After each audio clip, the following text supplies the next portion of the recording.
Hey everyone, this is Simran and welcome to IGNOU e Pathshala. कैसे हैं आप सब? उम्मीद करती हूँ बहुत अच्छे होंगे और अपने घर में सेफ होंगे और अपनी प्रिपरेशन भी आप रेगुलर बेसिस पे कर रहे होंगे। तो जैसा कि आप सब जानते हैं कि हम इंटरनेशनल बिजनेस एथिक्स डिस्कस कर रहे थे और आज हम डिस्कस करेंगे ethical issues in international trade और जानेंगे क्या होती है हमारी कॉर्पोरेट सोशल रिस्पॉन्सिबिलिटी। तो वीडियो के साथ बने रहिएगा और एंड तक जरूर देखिएगा।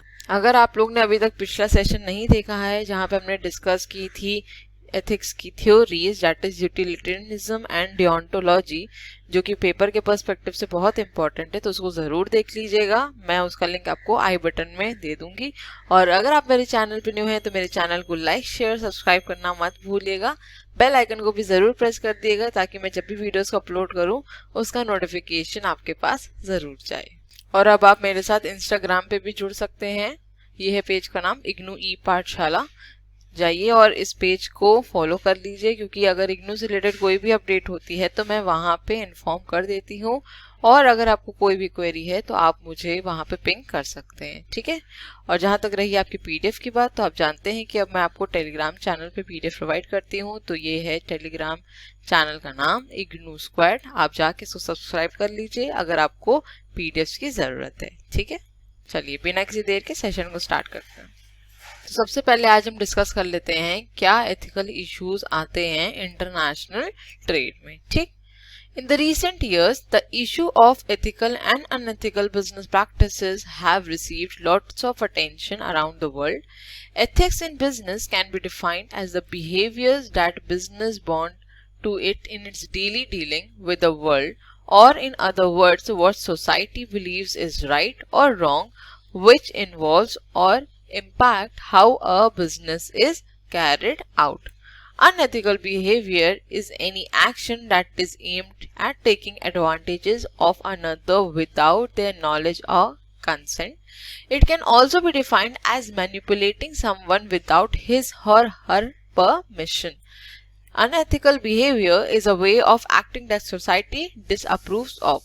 It is a behavior that is bad, wrong in a particular setting. तो जितने भी बिजनेस ऑर्गेनाइजेशन हैं जो इंटरनेशनल मार्केट में वर्क कर रहे हैं, जरूरी नहीं है कि हर बिजनेस एथिकली वर्क कर रहा हो, ठीक है। कुछ बिजनेस ऐसे होते हैं जो अनएथिकल वेज के थ्रू अपने बिजनेस को बढ़ाने की कोशिश करते हैं, प्रॉफिट को मैक्सिमाइज करने की कोशिश करते हैं, ठीक। तो एथिकल बिजनेस प्रैक्टिसेस के बारे में हम लोग जानते ही हैं कि ऐसी प्रैक्टिसेस जो बिजनेस कर रहे हैं, परफॉर्म कर रहे हैं सोसाइटी को कंसिडर करके, ठीक है, कि जो चीज मॉरली ठीक है उसी के अकॉर्डिंग अपने बिजनेस को परफॉर्म कर रहे हैं। लेकिन अनएथिकल बिहेवियर क्या होता है किसी भी बिजनेस में कि जो कस्टमर्स को परसुएट करना या फिर कस्टमर्स की नॉलेज के बिना उनको ऐसा प्रोडक्ट पिच कर देना जो उनके लिए हार्मफुल हो सकता है। ये बिजनेस यूनिट्स बहुत अच्छे से जानती हैं, लेकिन फिर भी वो सेल करती हैं, ठीक है। तो ये क्या कहलाता है? Unethical behaviour of business organisations, ठीक। So ethical or unethical business practices concerns not only to how the business interacts with the world at large, but also to their one-on-one dealings with the individuals. There is lot of debate regarding the ethical nature of various activities undertaken by the MNCs. Generally, following activities involve ethical standards and have been termed unethical. ठीक है। सबसे पहला है हमारा selling products less in demand in the home countries. पहले एक example को consider कर लेते हैं, उसके बाद हम इस डिटेल को पढ़ेंगे, ठीक है। फॉर एग्जांपल हम टबैको का लेते हैं। आपको पता है टबैको के रैपर के पीछे साफ साफ लिखा रहता है कि टबैको कॉजेज कैंसर, लेकिन फिर भी लोग खाते हैं, ठीक। अब जो डेवलप्ड कंट्रीज हैं वो क्या करी, उनके यहाँ पहले जब ये टबैको बिकता था बहुत तेजी से मार्केट में उन्होंने धीरे धीरे अपने अंदर अवेयरनेस लाना शुरू करा, ठीक है। उनको ये समझ में आने लगा कि हाँ, टबैको खाने से हम लोग की जो हेल्थ है उसके ऊपर बहुत बुरा इम्पैक्ट पड़ता है और हम लोग फ्यूचर में इसको लेके काफी सफर कर भी सकते हैं, क्योंकि वो सिर्फ सफर नहीं करते हैं, वो करते हैं और उनकी फैमिलीज दोनों को ही सफर करना पड़ता है, ठीक। तो जो डेवलप्ड कंट्रीज है उनको ये समझ में आ गया था कि ये हमारी हेल्थ के लिए बहुत ही खराब है, ठीक।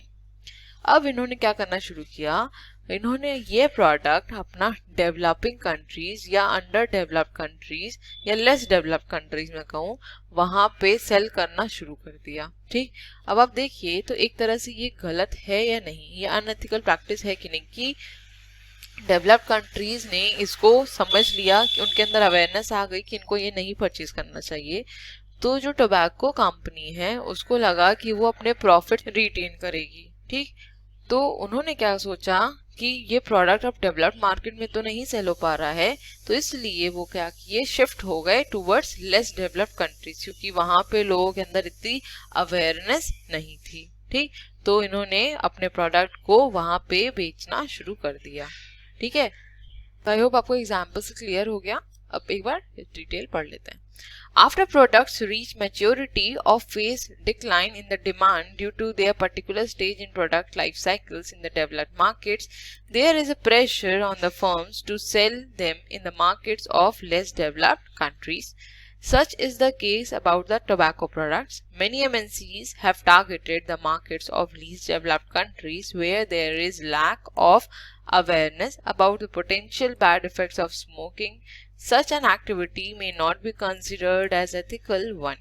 To retain their profitability, tobacco companies are targeting the less developed countries where smokers are not fully aware of the risk of smoking. ठीक है, तो आई होप आपको ये क्लियर हो गया है। चलते हैं अपनी नेक्स्ट स्लाइड पे।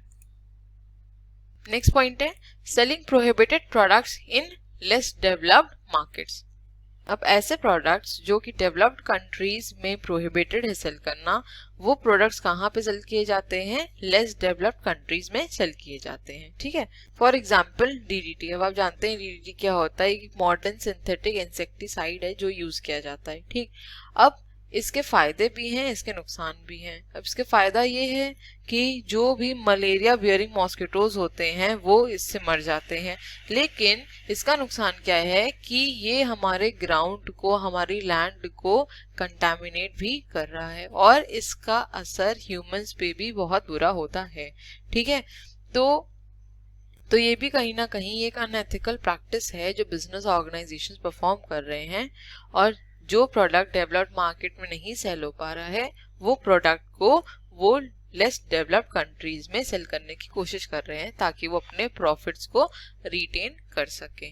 ठीक है, in some cases drugs and chemicals prohibited in developed countries due to their harmful effects are being sold in less developed countries. This has been justified as not necessarily exploitative.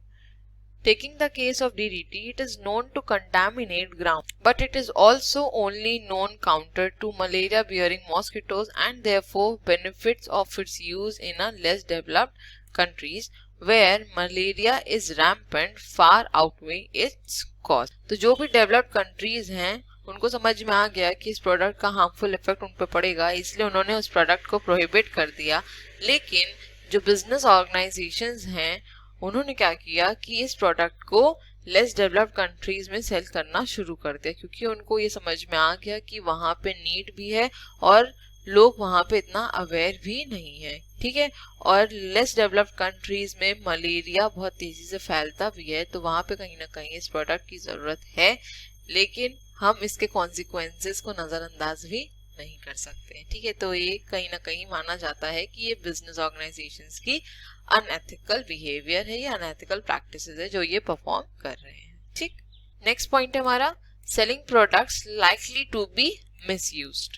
अब कुछ ऐसे products हैं जिनका अगर आपको usage properly नहीं पता है तो हो सकता है वो मिसयूज भी हो जाए, या अगर आपके पास प्रॉपर ट्रेनिंग नहीं है या आपको प्रोडक्ट प्रॉपरली यूज करना नहीं आता है तो उसके जो कॉन्सिक्वेंसेस हैं वो भी खराब हो सकते हैं। ठीक है, यहाँ पे एग्जाम्पल लेते हैं हम लोग नेस्ले का। नेस्ले ने क्या किया कि जो पाउडर मिल्क आता है उसको सेल करना शुरू किया इन लेस डेवलप्ड कंट्रीज। अब लेस डेवलप्ड कंट्रीज में लोग इतना ज्यादा एजुकेटेड भी नहीं रहते हैं, ना इतना अवेयर रहते हैं। ठीक, उनको हर प्रोडक्ट की इतनी नॉलेज नहीं होती है। ठीक है, और अगर मैं बात करूं नेस्ले के मिल्क प्रोडक्ट की जो कि पाउडर्ड मिल्क आता है, तो उसके लिए आपको क्लीन वाटर भी चाहिए, मनी भी चाहिए जिसके थ्रू आप उसको खरीद सके, और प्रॉपर ट्रेनिंग मतलब गाइडेंस की भी जरूरत है कि उसको कैसे यूज किया जाता है, कितनी क्वांटिटी में उसको वाटर में डिसॉल्व करना है, कैसे बनाना है, ये सब की थोड़ी बहुत गाइडेंस जरूरी होती है। ठीक, तो नेस्ले ने क्या किया, अपने मिल्क पाउडर के सैंपल्स को हॉस्पिटल्स में डिस्ट्रीब्यूट करना शुरू कर दिया।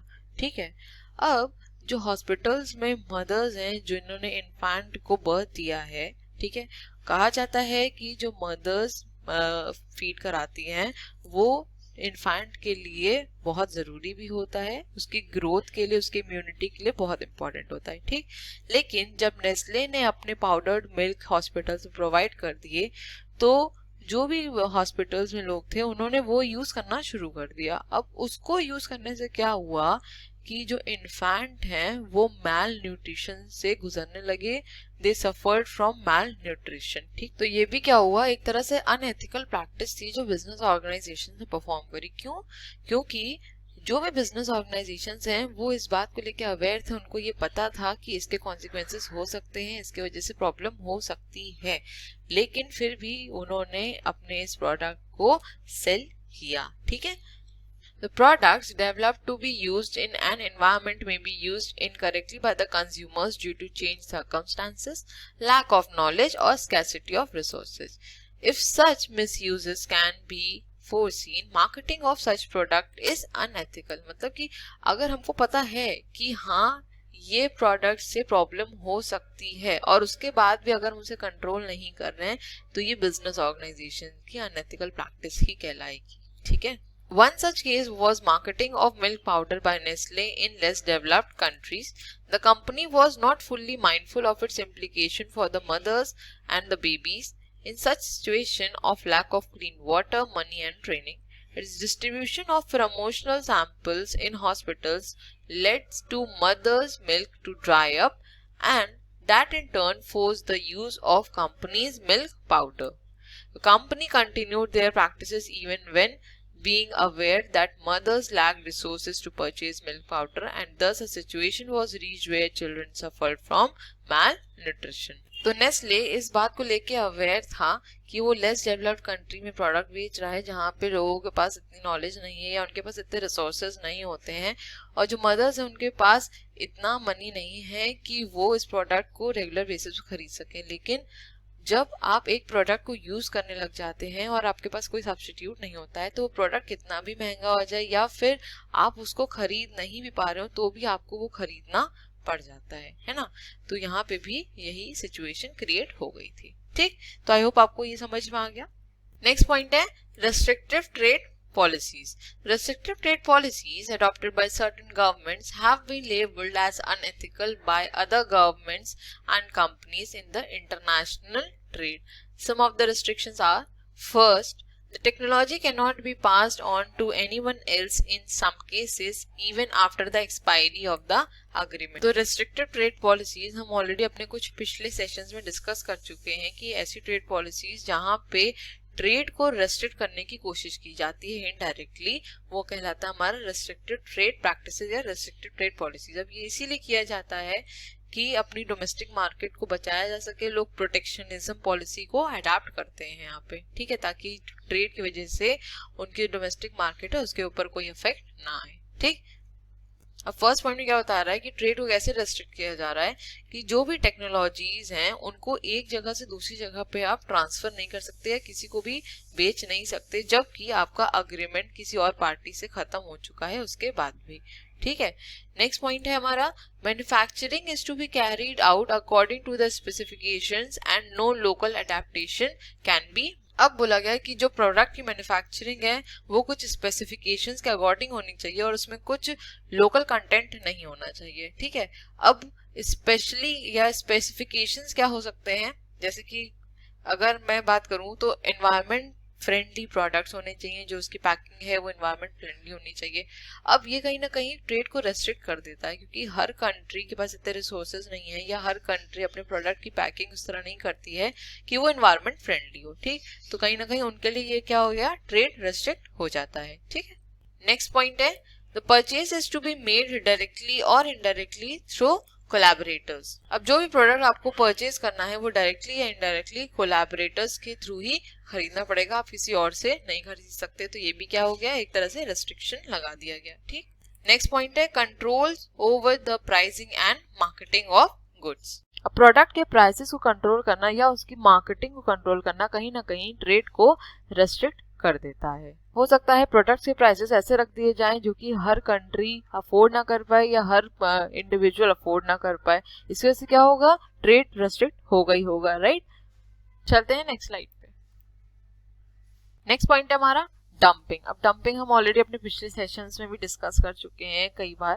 तो डंपिंग क्या होता है, ऐसी सिचुएशन जब जो डेवलप्ड कंट्रीज होती हैं अपने प्रोडक्ट्स को दूसरी कंट्रीज में डंप कर देती हैं लोअर प्राइस पे as compared to their domestic market. ठीक है, वो इसीलिए किया जाता है क्योंकि अब वहां पे उनके प्रोडक्ट्स की कोई रिक्वायरमेंट नहीं रह गई है, तो वो अपने भी जो प्रोडक्ट्स होते हैं जो अब रिक्वायरमेंट नहीं है वो क्या कर देती हैं, लेस डेवलप्ड कंट्रीज में जाके डंप कर देती हैं। ठीक, तो ये क्या हो गई, एक तरह से अनएथिकल प्रैक्टिस है ही, ये हम सब जानते हैं, और इसीलिए एंटी डंपिंग ड्यूटी भी लगाई जाती है ना। ये हम लोगों ने डिस्कस किया था, तो एक बार ये पढ़ लेते हैं। Dumping is a situation of international price discrimination where the price of a product when sold in the host country is less than the price of that product in the market of the exporting और the home country.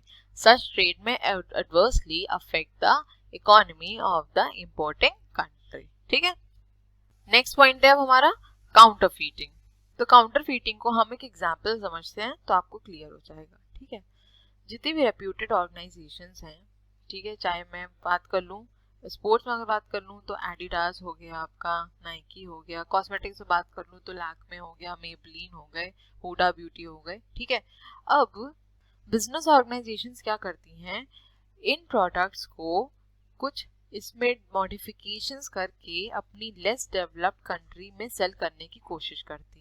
ठीक है, अब आपने देखा होगा कि अगर मैं नाइकी का एग्जांपल लूँ तो नाइकी का लोगो बना रहता है आप कोई भी प्रोडक्ट हो, लेकिन अगर आप डुप्लीकेट प्रोडक्ट लोगे तो उसमें नाइकी का जो नाम रहेगा वो कुछ अलग तरीके से लिखा होगा या वो स्पेलिंग उसकी कुछ अलग लिखी हुई होगी। एडिडास के प्रोडक्ट लोगे तो एबिडास टाइप के कुछ लिखा हुआ होगा, है ना। तो ये सब क्या है, ये काउंटर फीटिंग प्रैक्टिसेस हैं जो बिजनेस ऑर्गेनाइजेशंस परफॉर्म करती हैं, जो कि क्या है, अनएथिकल है, क्योंकि ये जो मेन ऑर्गेनाइजेशंस हैं जो ये प्रोडक्ट्स को बना रही हैं उनकी इमेज को डाउन भी करता है। और ये इसलिए किया जाता है, जो भी लेस डेवलप्ड कंट्रीज हैं वहाँ पे जो कॉस्टली प्रोडक्ट्स हैं वो सेल नहीं हो पाएंगे, क्योंकि वहाँ पे जो इनकम है लोगों की वो इतनी ज़्यादा नहीं होती कि वो खरीद पाएं। तो इसीलिए इन प्रोडक्ट्स को काउंटरफीट किया जाता है, डुप्लीकेट बना दिया जाता है, ताकि कंज्यूमर्स की डिमांड को मीटअप भी किया जा सके और जो बिजनेस ऑर्गेनाइजेशंस हैं वो अपने प्रॉफिट्स को भी मैक्सिमाइज कर सकें। ठीक, नेक्स्ट पॉइंट है हमारा ग्रे मार्केटिंग। ग्रे मार्केटिंग को भी हम एक बार एग्जाम्पल से समझ लेते हैं तो आपको ये क्लियर हो जाएगा। ठीक, सपोज आपको सोनी का टीवी सेट खरीदना है। ठीक है, अब अगर आपको ये प्रोडक्ट खरीदना है तो आप क्या कर सकते हैं, आप सोनी के शोरूम जा सकते हैं, वहां से खरीद सकते हैं। ठीक है, या फिर सोनी के जो ऑथराइज डीलर्स है जो उनके प्रोडक्ट को सेल कर सकते हैं वहां पे ले सकते हैं। लेकिन आप क्या करते हैं, आप जाते हैं किसी और मार्केट में और वहां से प्रोडक्ट को खरीदने की कोशिश करते हैं या खरीदते हैं। ठीक, अब जो ऑथराइज डीलर है सोनी का और जो ऑथराइज डीलर नहीं है सोनी का, उनमें क्या डिफरेंस आएगा, वो ये कि अगर आप ऑथराइज डीलर से प्रोडक्ट खरीदेंगे तो आपको वारंटी देगा। ठीक, लेकिन वहीं अगर आप अनऑथराइज डीलर से प्रोडक्ट लेते हैं तो वो कोई वारंटी नहीं देता है। क्यों, क्योंकि देखिए, एक तो सोनी ने उसको ऑथराइजेशन नहीं दिया है कि वो उसके प्रोडक्ट को बेचे, तो एक तरह से यहाँ पे तो ये इलीगल वैसे भी हो गया। ठीक है, ये एक तरह से अनएथिकल प्रैक्टिस हो गई, क्योंकि जब सोनी ने उसको अथॉरिटी नहीं दी है अपने प्रोडक्ट को बेचने की तो वो कैसे बेच सकता है। लेकिन तो ये बिजनेस ऑर्गेनाइजेशंस जो ऑथराइज डीलर्स हैं उनसे ये प्रोडक्ट को परचेज भी कर लेती हैं और फिर सेल करती हैं मार्केट में। ठीक, अब ग्रे मार्केटिंग यहाँ कैसे हो जाती है, देखिए आपने नोटिस किया होगा कि अगर आप किसी एक पर्टिकुलर प्रोडक्ट को मार्केट में ढूंढते हैं और उसका प्राइस लेते हैं तो आपको हर जगह डिफरेंट प्राइस मिलेगा। हो सकता है कोई एक दो जगह पे प्राइस सेम मिल जाए, लेकिन आपको 3-4 प्राइस तो मिल ही जाएंगे एक प्रोडक्ट के। वो इसीलिए मिल जाते हैं क्योंकि जो ऑथराइज डीलर्स हैं उनसे ये प्रोडक्ट खरीदा गया है, तो फिर जो भी अनऑथराइज डीलर्स हैं वो अपने हिसाब से प्रोडक्ट का प्राइस रखते हैं। इसीलिए अगर आप उनको जो है मोल भाव करने की कोशिश करते हैं, ये बार्गेनिंग करने की कोशिश करते हैं, तो बार्गेनिंग करते हैं इसी वजह से कि अगर आप कोई एक प्रॉपर शोरूम से या फिर कोई ऑथराइज डीलर से अगर आप प्रोडक्ट खरीदते हैं तो वहाँ पे फिक्स्ड रेट रहता है ना, वहाँ पे कोई भी बार्गेनिंग टेक्निक नहीं फॉलो होती है। लेकिन अगर आप कोई ऐसे प्रोडक्ट को कोई अनऑथराइज्ड डीलर से लेंगे तो आप वहाँ पे बार्गेनिंग करेंगे तो वहाँ पे आपको वो प्रोडक्ट का प्राइस जो है कुछ ना कुछ कम ज्यादा करके देता ही है। ठीक है, तो ये क्या है, एक अनएथिकल प्रैक्टिस है जो बिजनेस ऑर्गेनाइजेशंस परफॉर्म करती है। ठीक, एक बार डिटेल को पढ़ लेते हैं हम लोग। This arises when the goods are imported and sold through market distribution channel not authorized by the manufacturer. It occurs mainly due to significant difference in the market price of the same product in different countries. Such differences in price can occur due to variation in the exchange rate, differences in countries' taxation rates, and difference in the market cost structures. This makes it attractive for an unauthorized dealer to purchase branded products at low rates in one country and sell it at higher price in another country. Such practice, when assumed significant proportion, makes the authorized dealer demotivated. Though not illegal, it leads to consumer not receiving their due in terms of service and guarantees, and the producer may also suffer due to market loss. तो international market में grey marketing कैसे follow होती है, कैसे grey marketing होती है, इसको समझ लेते हैं। देखिए, कोई एक पर्टिकुलर कंट्री है, वहां पे कोई ब्रांडेड प्रोडक्ट सेल हो रहा है, ठीक है। अब दूसरी कंट्री है तो वहां पे टैक्सेशन पॉलिसीज भी अलग होंगी, एक्सचेंज रेट भी अलग होगा, मार्केट का कॉस्ट स्ट्रक्चर भी अलग होगा। ठीक, तो कंट्रीज के मैन्युफैक्चरर्स क्या करते हैं कि प्रोडक्ट को दूसरी कंट्री से खरीद लेते हैं लेस प्राइस पे और किसी दूसरी कंट्री में जाके उसको हाई प्राइस पे बेच देते हैं। अब इसकी वजह से क्या होता है, जो एक्चुअल मैन्युफैक्चरर है पर्टिकुलर प्रोडक्ट का, वो डीमोटिवेट फील करता है क्योंकि उसने जब प्रोडक्ट बनाए हैं उसका प्राइसेस रखे हैं और वही सेम प्रोडक्ट किसी और मार्केट में लेस प्राइस पे सेल हो रहा है, तो कहीं ना कहीं उसको लॉस भी झेलना पड़ेगा। सेकेंडली, उसकी रेप्यूटेशन भी खराब होती है कहीं ना कहीं। ठीक है, और क्योंकि जो उसके कस्टमर्स हैं उन तक प्रॉपर सर्विस भी नहीं पहुंच पाती। ठीक, तो आई होप आपको ये क्लियर हो गया। चलते हैं अपनी नेक्स्ट स्लाइड पे फिर। नेक्स्ट है code of ethics for international marketing. International market के लिए कोड ऑफ एथिक्स क्या होंगे इसको देखते हैं। A large amount of international trade is carried out by MNCs that are under conflicting pressures of their stakeholders. अब stakeholders कौन होते हैं, जैसे कि आपके कंज्यूमर्स या मैं कहूँ आपके कस्टमर्स, गवर्नमेंट, आपके एम्प्लॉइज, शेयर होल्डर्स, सप्लायर्स, ये सब कौन है, स्टेक होल्डर्स हैं। ठीक है, तो जो भी एमएनसीज हैं उनके ऊपर बहुत प्रेशर रहता है क्योंकि इनको हर एक एस्पेक्ट को मैनेज करना, उनको कंज्यूमर्स को भी अपने सर्विस अच्छी प्रोवाइड करनी है, उन्हें सेटिस्फाई करना है, गवर्नमेंट के रूल्स रेगुलेशंस के अकॉर्डिंग भी काम करना है, अपने शेयर होल्डर्स को प्रॉपर प्रॉफिट या मैं कहूँ प्रॉपर डिविडेंड भी प्रोवाइड करना है। ठीक है, तो इन लोग के ऊपर जो एमएनसीज हैं या ऑर्गेनाइजेशंस हैं, इनके ऊपर बहुत प्रेशर होता है। ठीक, तो pressure to meet demands of consumers of their products having apparently similar characteristics and expectations from the products and services but differing in their lifestyle and environmental factors। ठीक है, तो सबसे पहला प्रेशर क्या रहता है, कंज्यूमर का, कि कंज्यूमर को हमें जो प्रोडक्ट पहुंचाना है वो अच्छा होना चाहिए, उनकी जो एक्सपेक्टेशंस है उनको मीटअप करके होना चाहिए। ठीक, नेक्स्ट है pressure to meet the expectations of the shareholder about the rate of return on investment, requiring them to be prudent investors and to be effectively handle various risk of their activities. Next क्या है, shareholders की expectations पे खड़े उतरना, उनको proper rate of return provide करना, उन्होंने जो इन्वेस्टमेंट किया है, जो रिस्क ले रहा है एक शेयरहोल्डर आपकी कंपनी में इन्वेस्ट करके, उनको भी खुश रखना। ठीक, नेक्स्ट पॉइंट है pressure to do effective financial management including availing all legally permissible tax benefits। ठीक, अब फाइनेंशियल मैनेजमेंट को भी इफेक्टिवली मैनेज करना और जो भी टैक्स बेनिफिट्स हैं उनको अवेल करना। ठीक, apart from conforming to the general ethical behavior, the ethical codes of companies active in international trade should ensure the following। First point है need to respect laws and regulations of the host countries and do nothing to compromise with the health and safety of the consumers। ठीक है, तो जो भी laws regulations है host countries को, उसको पूरी तरह से मानना, अबाइड करना और consumers की health और safety का भी ध्यान रखना, उसमें कोई भी compromise नहीं करना। ठीक है, नेक्स्ट पॉइंट है हमारा Firms should not exploit the weakness in legislation in the host country such as selling products in these markets that are banned elsewhere. ठीक है, तो ऐसे प्रोडक्ट्स को नहीं सेल करना जो कि कहीं और पे बैंड है, प्रोहिबिटेड है, और आप दूसरी कंट्रीज में उसको सेल कर रहे हैं. ठीक है, तो ये भी प्रैक्टिस नहीं करनी चाहिए. नेक्स्ट पॉइंट है हमारा, the firms can be proactive and assist the governments in preventing the market of unsafe products. However, the close relationship developed by the firms with the local government should not be misused, such as gaining competitive advantage through adoption of companies' product specifications, taking advantage of the local lack of expertise in a particular area. अब जो भी firms हैं वो दूसरी countries में जाके अपना products को सेल करती हैं और वहाँ की जो गवर्नमेंट है उनके साथ उनकी रिलेशनशिप बहुत अच्छी बन जाती है.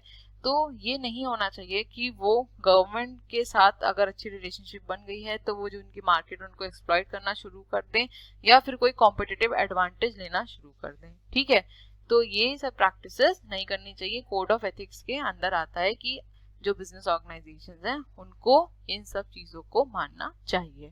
ठीक, चलते हैं अपनी नेक्स्ट स्लाइड पे.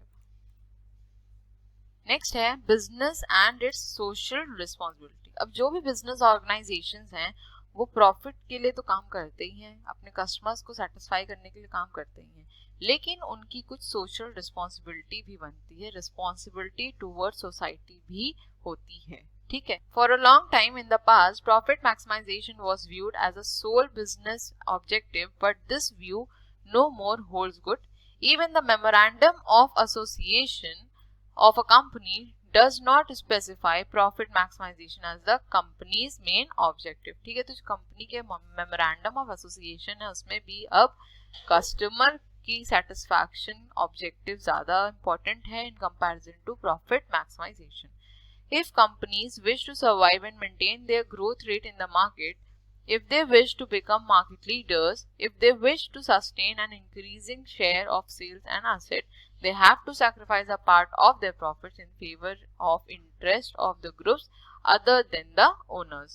This general outlook of business firms recognizes the concept of social responsibility. तो business organizations को अगर आगे बढ़ना है, मार्केट लीडर्स बनना है, मार्केट में एक अच्छा शेयर कैप्चर करना है, तो उन्हें अपने प्रॉफिट्स का कुछ पोर्शन सैक्रिफाइस करना पड़ेगा फॉर द सोसाइटी वेलबींग. ठीक, social responsibility of the business implies the obligation of the management of a business enterprise to protect the interest of the society.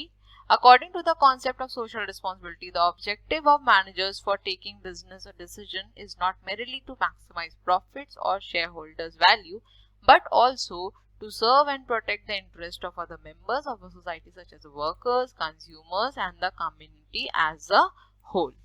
तो सोशल रिस्पॉन्सिबिलिटी क्या होती है? एक ऐसा ऑब्लिगेशन जिसमें कि जो बिजनेस ऑर्गेनाइजेशन है उन्हें अपने प्रॉफिट के लिए तो काम करना ही है, साथ ही साथ उन्हें वर्कर्स, कंज्यूमर्स और कम्युनिटी को भी साथ में लेके चलना है, उनके इंटरेस्ट पे भी ध्यान देना है, उन्हें प्रोटेक्ट भी करना है. ठीक, traditionally providing goods and services to society according to their demand and needs, maximizing corporate profits and creating more job opportunities were viewed as social responsibilities of business, but the focus has gradually changed from economic aspects to social aspects of the business decision. तो अगर हम पहले की बात करें तो पहले क्या था कि जो बिजनेस ऑर्गेनाइजेशंस है वो प्रॉपरली गुड्स और सर्विसेज प्रोवाइड कर दें सोसाइटी को, उनकी डिमांड्स को मीट अप कर लें, कॉर्पोरेट प्रॉफिट बढ़ा लें और जॉब अपॉर्चुनिटीज थोड़ी अवेल करा दें. तो ये क्या थी, उनकी उस टाइम पे रिस्पॉन्सिबिलिटी थी.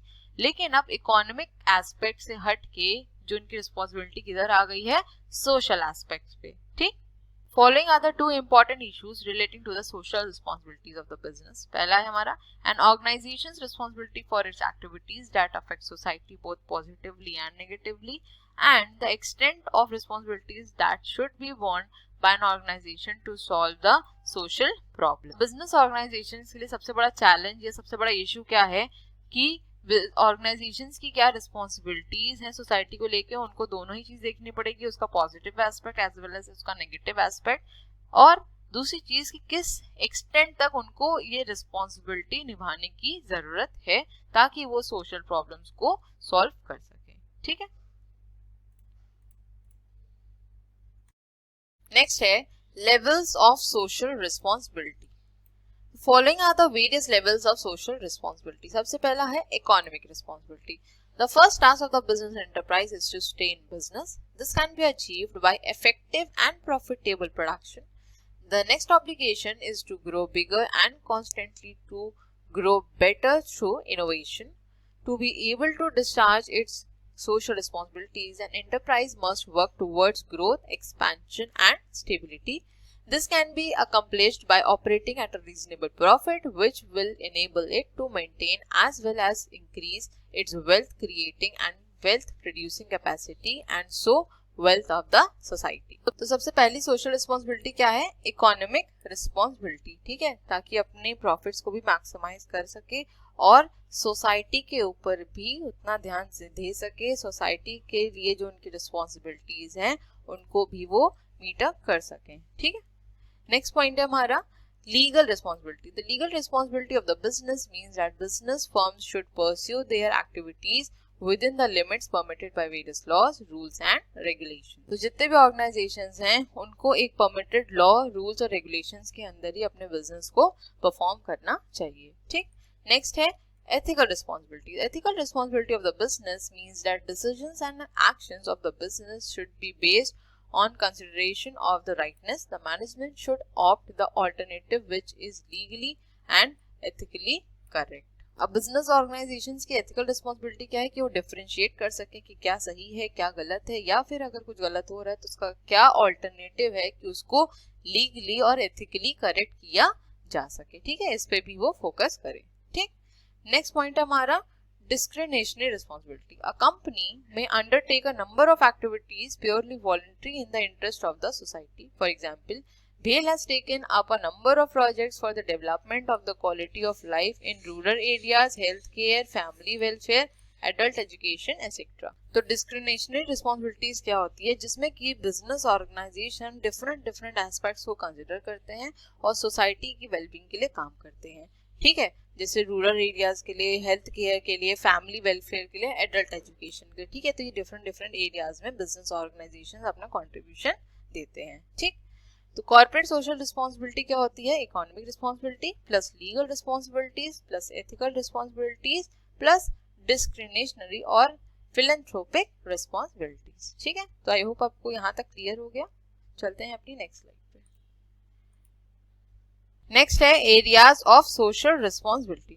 The socially responsible organizations are all the time looking for creative and new ways of servicing their stakeholders. Such efforts can be grouped under the following categories, that is local community welfare including healthcare, education, human rights, natural environment, consumer rights and the support for cultural events, ठीक है। सबसे पहला है हमारा healthcare. Many business organizations have taken a number of healthcare programs to promote healthy society. Healthcare is necessary for everyone, including the employees. Many organizations donate a large number of amount of money for the community healthcare. तो business organizations की responsibility बनती है कि वो healthcare service भी provide करे। अब वो कैसे? अगर मैं एकदम simple सा example लूँ तो COVID-19 की situation चल रही है इस टाइम पे, और आपको पता है रिलायंस फाउंडेशन ने सोली कोविड-19 के लिए बेड्स और हॉस्पिटल तैयार किया और गवर्नमेंट को दिया। तो ये क्या है? एक तरह से उनकी जो सोशल रिस्पॉन्सिबिलिटी थी, उन्होंने अपनी रिस्पॉन्सिबिलिटी समझी, अपनी जिम्मेदारी समझी और उन्होंने हेल्थ केयर फैसिलिटी प्रोवाइड करी, ठीक है। तो आई होप आपको ये हेल्थ केयर फैसिलिटी समझ में आया। नेक्स्ट है हमारा education. Many socially responsible business organizations have provided assistance in providing educational facilities. There are many developing and underdeveloped countries which lack proper educational facilities.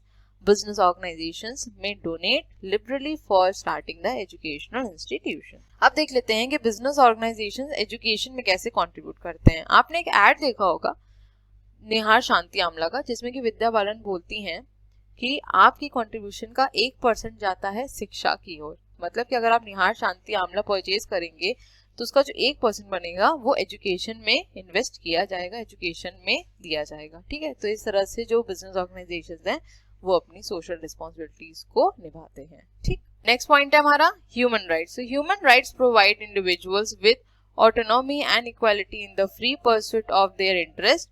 Human rights have universal acceptance. Companies that have followed human rights during their operations have been immensely benefited. तो जितनी भी business organisations हैं, अगर उन्होंने human rights को consider करके अपने business operations को करा है तो वो कहीं ना कहीं इससे बेनिफिटेड भी रहेंगे और एक्सपैंड भी करेंगे. ठीक है. नेक्स्ट पॉइंट है नेचुरल एनवायरनमेंट. तो business firms are making serious efforts to follow pollution standards and to provide a clean and healthy environment to the community at large. Responsibility for protecting the natural environment includes judicious use of natural resources, energy conservation, management of wastes, etc. तो business organisation की ये भी responsibility है कि वो अपने natural environment पे भी ध्यान दें, प्रोडक्ट्स को ऐसे बनाएं जो कि बायोडिग्रेडेबल इन नेचर हो, उनकी पैकेजिंग इस तरह होनी चाहिए जो एनवायरमेंटल फ्रेंडली हो. ठीक है. जो एनर्जी है उसको कंजर्व करें, वेस्ट जो प्रोडक्ट्स निकलते हैं उसको प्रॉपरली प्रोसेस करके डंप किया जाए. तो ये सब रिस्पॉन्सिबिलिटीज हैं जो बिजनेस ऑर्गेनाइजेशंस को निभाने की जरूरत होती है. ठीक. चलते हैं अपनी नेक्स्ट स्लाइड पे. नेक्स्ट पॉइंट है protection of the consumer rights. The consumer today is the kingpin around which all the marketing activities revolve. Consumers today will not buy what is offered to them. Instead, they will buy what they want. The business firms that fail to offer goods and services that satisfy the need of the consumers are likely to be liquidated. Many business organizations ensure high quality goods and truthful advertising. They have consumer redressal cells to provide greater satisfaction. तो आजकल आप एक add देख रहे होंगे. मैं एकदम real examples लेने की कोशिश करती हूँ ताकि आप इजीली रिलेट कर पाएं. एक ऐड आजकल आ रहा है एयरटेल का कि उस ऐड में वो लोग दिखाते हैं कि हम लोग तब तक काम करते रहेंगे जब तक जो कस्टमर्स हैं उनकी जो भी कंप्लेंट्स हैं वो जीरो ना हो जाए. है ना.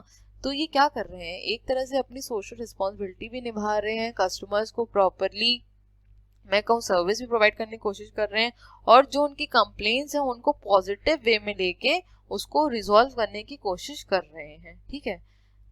क्योंकि आज बिजनेस फर्म्स ये बात अच्छे से जानती कि अगर उनकी सर्विसेज कस्टमर्स को नहीं पसंद आई तो वो स्विच कर जाएंगे तुरंत, क्योंकि मार्केट में इस टाइम इतने ज्यादा कॉम्पिटिटर्स हैं, हर प्रोडक्ट के इतने सब्स्टिट्यूट्स हैं कि अगर कंपनीज अपने प्रोडक्ट पे काम नहीं करेंगी तो जो उनका कस्टमर बेस है वो खराब होना शुरू हो जाएगा. क्योंकि आज का जो कस्टमर है वो प्रोडक्ट नहीं लेगा जो आप उसे बेच रहे हैं, वो प्रोडक्ट खरीदेगा जो उसको लेना होगा. ठीक है. तो जो बिजनेस फर्म्स पहले काम करती थी पहले टाइम में, तो वहां पे यही होता था कि जो प्रोडक्ट मार्केट में मैन्युफैक्चर हो गया कंज्यूमर्स को वही लेना पड़ता था. लेकिन आज सिचुएशन एकदम चेंज हो चुकी है ना. नेक्स्ट पॉइंट है सपोर्ट फॉर कल्चर. तो business firms must donate funds for artistic and cultural development of the community. This promotes the positive image of the company. It also helps the company to reach out a large audience who may be its potential customers. तो society के जो culture है उसको भी बढ़ावा देने की कोशिश करना बिजनेस फर्म्स का ये भी एक तरह से रोल है कि जो कल्चर है उसको वो बढ़ावा दे. अब कोई आर्टिस्टिक वर्क है या कोई कल्चरल डेवलपमेंट या कोई कल्चरल प्रोग्राम जो उनको ऑर्गेनाइज करा दे या फिर उसके लिए फंड डोनेट कर दे या फिर मैं कहूँ उसको स्पॉन्सर करा दे. तो ऐसे कई कल्चरल एक्टिविटीज हैं जिसमें कि बिजनेस ऑर्गेनाइजेशंस पार्टिसिपेट कर सकते हैं. ठीक. तो आई होप ये समझ में आ गया. चलते हैं अपनी नेक्स्ट स्लाइड पे. नेक्स्ट है approaches to social responsibilities of the business. Continuum of social responsibility. So there are 4 categories of stance taken by the firms for social responsibility. पहला है हमारा opposition.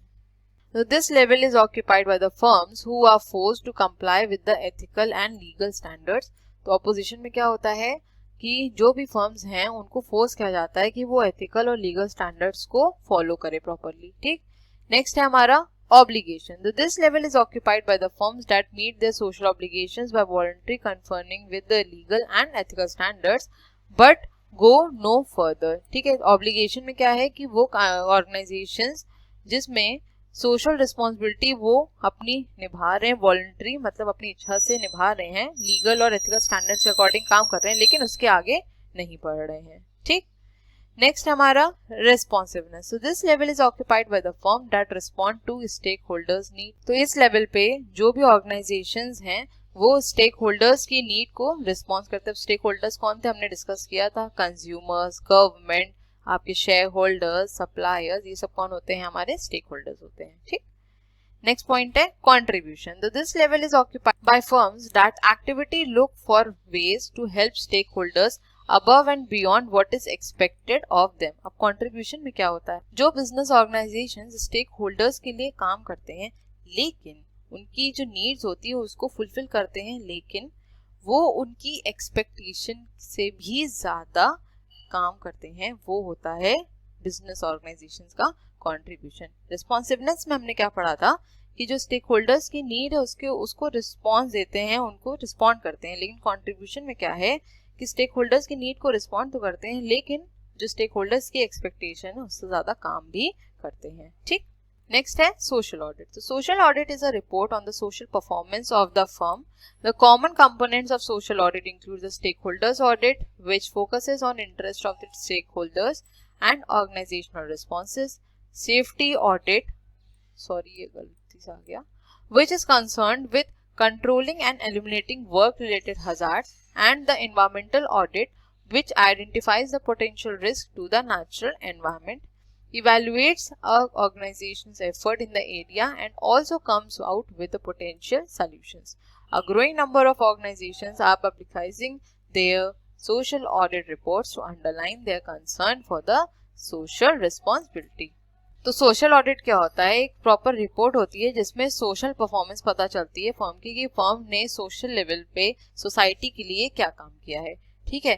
तो इसमें सबसे ज्यादा फोकस किस पे रहता है, स्टेक होल्डर्स ऑडिट की पता चलता है स्टेक होल्डर ऑडिट से कि स्टेक होल्डर्स का क्या इंटरेस्ट रहा और ऑर्गेनाइजेशन ने कैसे रिस्पॉन्स दिया. सेफ्टी ऑडिट में क्या पता चलता है कि जो उनकी वर्क रिलेटेड हजार्ड्स थे उनको उन्होंने ओवरकम करा कि नहीं करा. ठीक है. नेक्स्ट है हमारा एनवायरमेंटल ऑडिट. हमें ये क्या बताता है कि जो बिजनेस ऑर्गेनाइजेशंस है उन्होंने एनवायरमेंट के लिए कितना कंट्रीब्यूट किया, क्या रिस्क थे जो इन्वॉल्व थे और बिजनेस ने कैसे उसको ओवरकम किया. ठीक है.